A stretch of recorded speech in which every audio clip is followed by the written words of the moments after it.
Exodus chapter 34, the new stone tablets. The Lord said to Moses, "Chisel out 2 stone tablets like the first ones, and I will write on them the words that were on the first tablets, which you broke. Be ready in the morning, and then come up on Mount Sinai. Present yourself to me there on top of the mountain. No one is to come with you or be seen anywhere on the mountain. Not even the flocks and herds may graze in front of the mountain." So Moses chiseled out 2 stone tablets like the first ones and went up Mount Sinai early in the morning, as the Lord had commanded him, and he carried the 2 stone tablets in his hands. Then the Lord came down in the cloud and stood there with him and proclaimed his name, the Lord. And he passed in front of Moses, proclaiming, the Lord, the compassionate and gracious God, slow to anger, abounding in love and faithfulness, maintaining love to thousands, and forgiving wickedness, rebellion, and sin. Yet he does not leave the guilty unpunished. He punishes the children and their children for the sin of the parents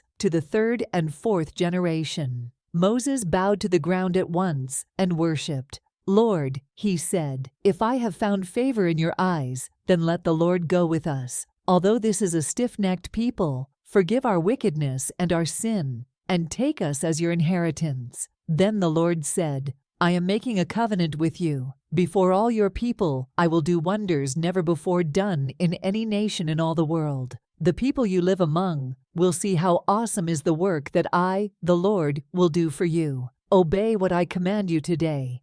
I will drive out before you the Amorites, Canaanites, Hittites, Perizzites, Hivites, and Jebusites.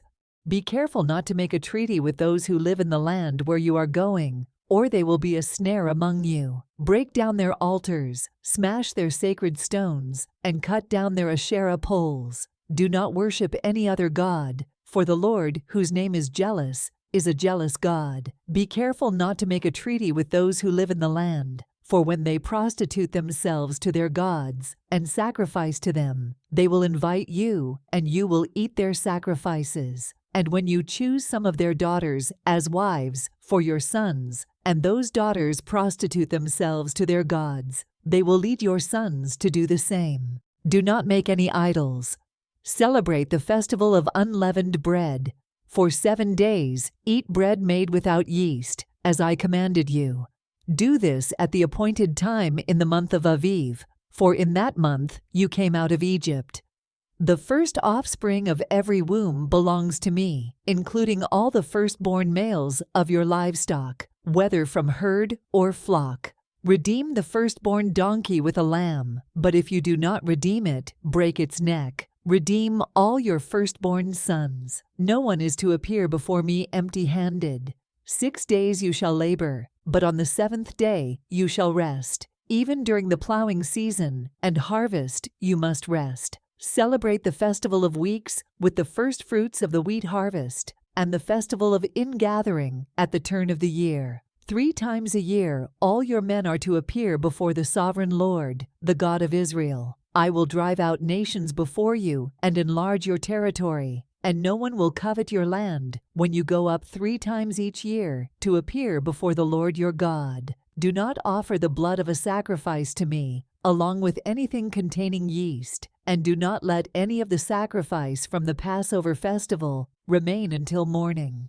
Bring the best of the first fruits of your soil to the house of the Lord your God. Do not cook a young goat in its mother's milk. Then the Lord said to Moses, "Write down these words, for in accordance with these words, I have made a covenant with you and with Israel." Moses was there with the Lord 40 days and 40 nights without eating bread or drinking water. And he wrote on the tablets the words of the covenant, the 10 commandments.